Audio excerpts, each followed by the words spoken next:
Dia 14. A relação do discípulo com o discipulador. Quando estávamos no mundo, toda a nossa vida foi estruturada com base em padrões humanos.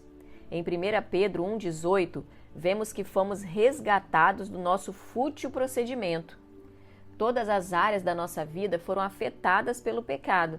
Agora, Deus quer colocar a nossa vida no seu padrão até que sejamos semelhantes a Jesus.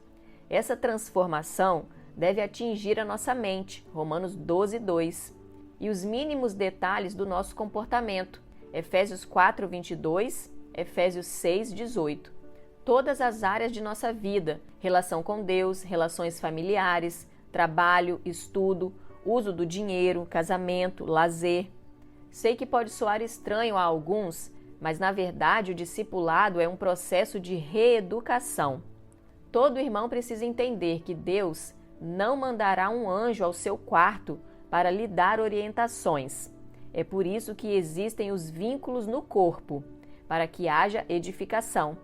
Por isso, para que alguém possa ser discipulado, é necessário que seja manso e humilde, Mateus 11:29, sujeito aos irmãos, 1 Coríntios 16:16, Efésios 5:21, submisso aos líderes, Hebreus 13:17, alguém que renunciou à rebeldia e à obstinação, 1 Samuel 15:23, alguém que dá ouvido aos conselhos, Provérbios 12:15.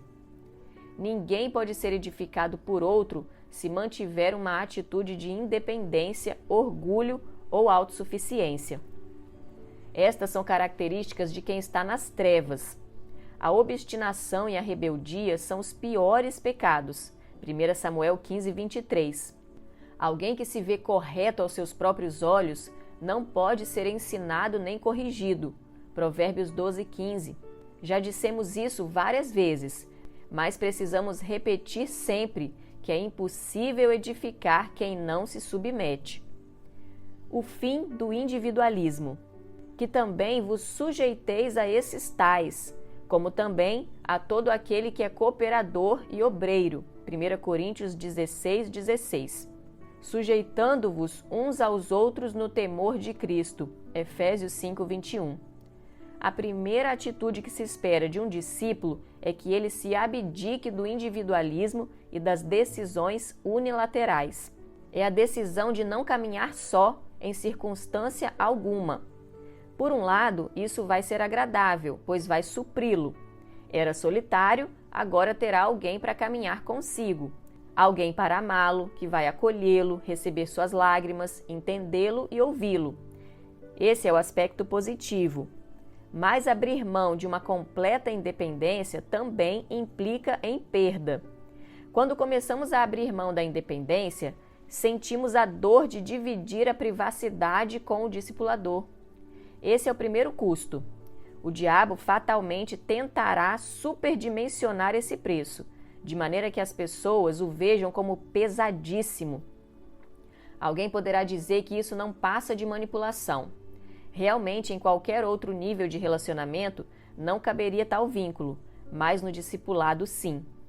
É isso que vemos na prática de vida dos discípulos mostrados pela Bíblia, exceto na vida de Geazi, discípulo de Eliseu, que se meteu a caminhar sozinho debaixo de uma aliança de discipulado e se deu terrivelmente mal. Vemos, no entanto, um relacionamento aberto na vida dos discípulos do Senhor, na igreja primitiva e nos discípulos de Paulo. Ao fim do discipulado, esse compromisso pode até desaparecer, mas será sempre praticado para com outra pessoa, a quem devemos reconhecer e nos submeter como autoridade, como discipulador, para prestarmos contas. Submissão ao discipulador. Obedecei aos vossos guias e sede submissos para com eles, pois velam por sua alma, como quem deve prestar contas, para que façam isso com alegria e não gemendo, porque isso não aproveita a vós outros. Hebreus 13:17. A segunda atitude que é pedida a um discípulo é o posicionamento, a decisão de submeter-se ao discipulador. Falar de submissão é sempre algo muito delicado. Submissão é uma questão de coração, mas obediência é uma questão de conduta.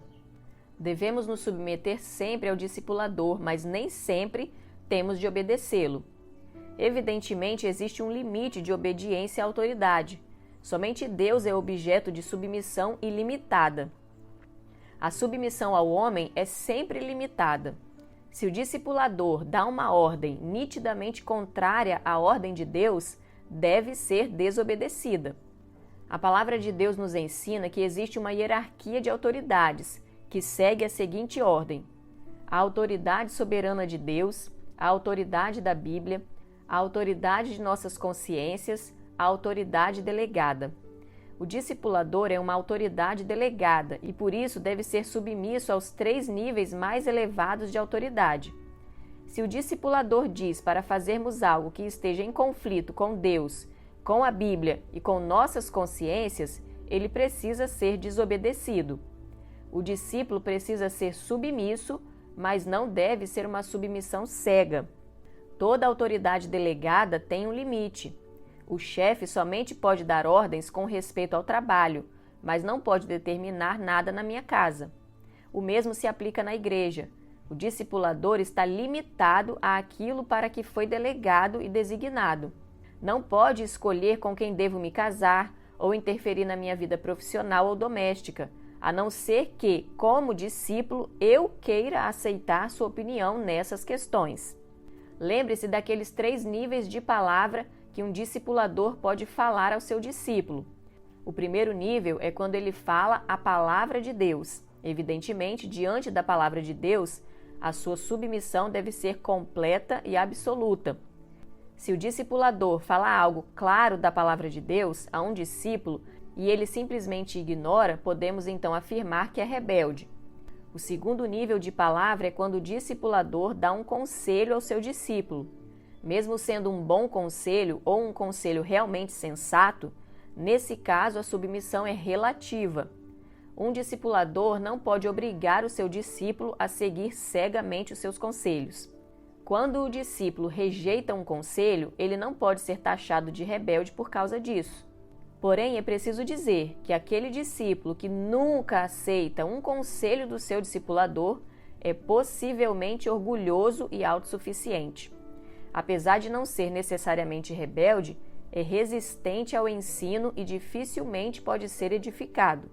O terceiro tipo de palavra do discipulador são as suas opiniões. Nem precisamos dizer que não é necessário nenhum tipo de submissão às opiniões e gostos pessoais do discipulador. O discípulo pode ouvir ou ignorar tal opinião completamente. Evidentemente, um bom discípulo está sempre interessado no conselho do seu discipulador. Em muitas situações nas quais a minha opinião se chocar com a do meu discipulador, a minha decisão é sempre ouvir a voz dele. Muitos crentes dizem esperar um tratamento de Deus diretamente, não querem ouvir homem algum. Deus tem de vir do céu e tratar com ele pessoalmente, pois o seu pastor é Jesus. Lembre-se, porém, que Deus honra a liderança constituída por ele. Certamente o Senhor não fará nada sem primeiro revelar o seu segredo aos seus servos, os profetas. Amós 4:7.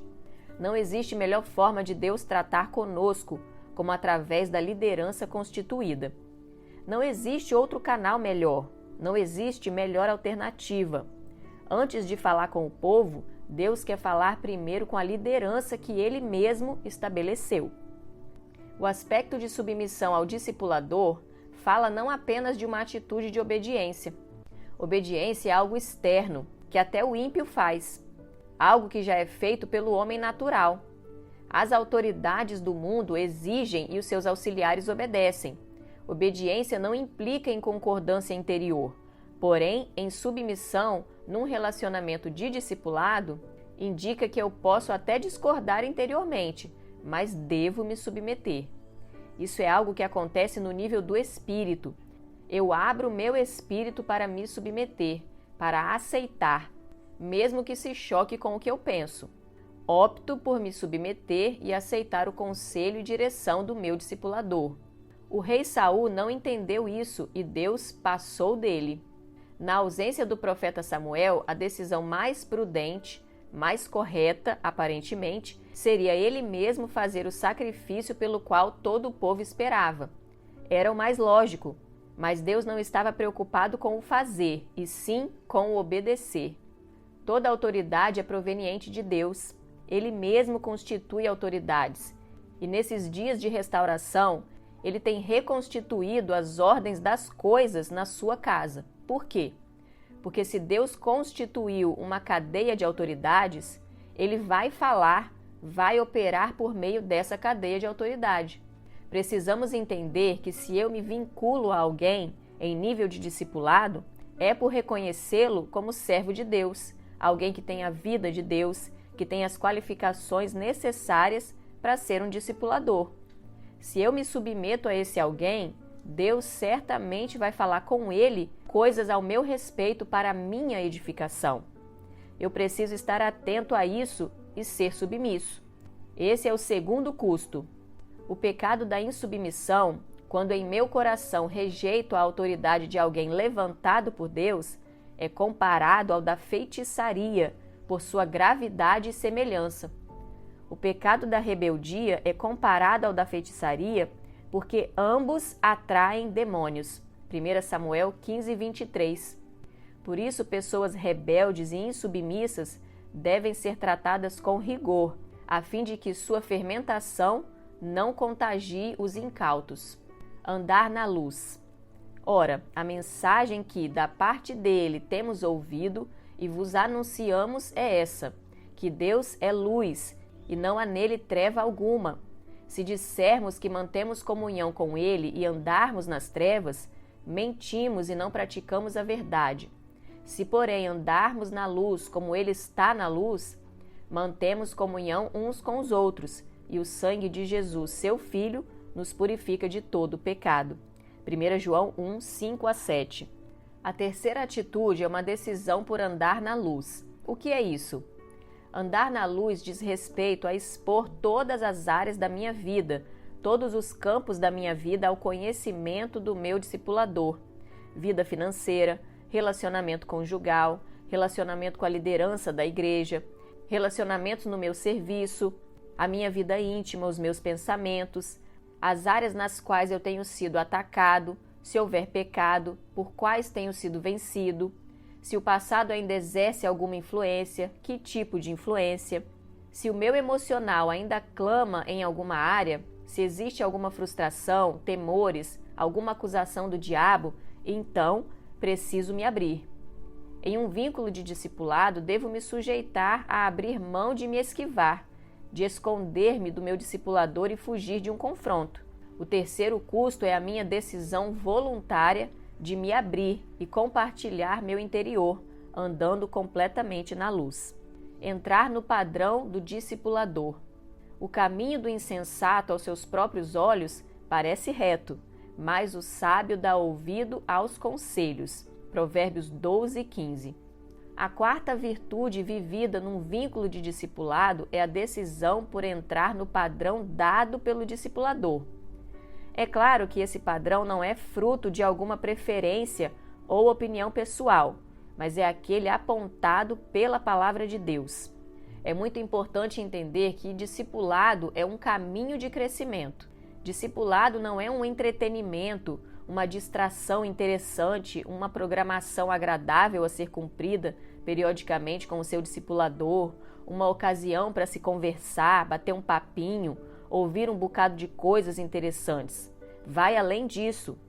Precisamos entender que se discipulado é um caminho de crescimento espiritual, vou começar o meu vínculo de discipulado ao nível do vale e depois de caminhar durante certo tempo, vou perceber que cresci, subi a montanha e cheguei ao cume. Estarei num novo nível de entendimento, de vitória, de clareza de novos princípios da palavra, que outrora eu não possuía de forma prática. O discipulado tem o objetivo de cumprir uma trajetória de crescimento. E nesse caminhar, o primeiro aspecto é reconhecer qual a palavra de Deus para a minha vida. Para cada pessoa que está num vínculo de discipulado, há uma palavra específica de Deus. É necessário que o discipulador saiba disso, para discernir qual nível de compromisso a ser exigido de cada pessoa. Esse equilíbrio é necessário para que não se cobre de um novo convertido o padrão de um pastor, nem se contente em dar para aquele que aspira a ser um pastor um padrão de discipulado de um novo convertido. No primeiro caso, o resultado é frustração e no segundo, uma vida relaxada. Precisamos saber qual palavra Deus tem para o seu discípulo e qual o potencial de resposta a Deus. É obedecendo ao potencial da resposta de cada vida e à palavra recebida de Deus que será estabelecido o padrão do discípulo. Se Deus tem dado uma palavra para certa pessoa ser um pastor na casa de Deus, vou cobrar dele que se desenvolva em fé, em oração, com intrepidez, conquistando e se apropriando da unção e da sabedoria para liderar. E lhe será cobrada também uma atitude de estudar e liderar uma célula, investindo tempo em aconselhamento, chamando vidas para próximo de si, corrigindo, confrontando e ensinando através de vínculos de relacionamento. Precisamos conhecer o discípulo para estabelecer o padrão.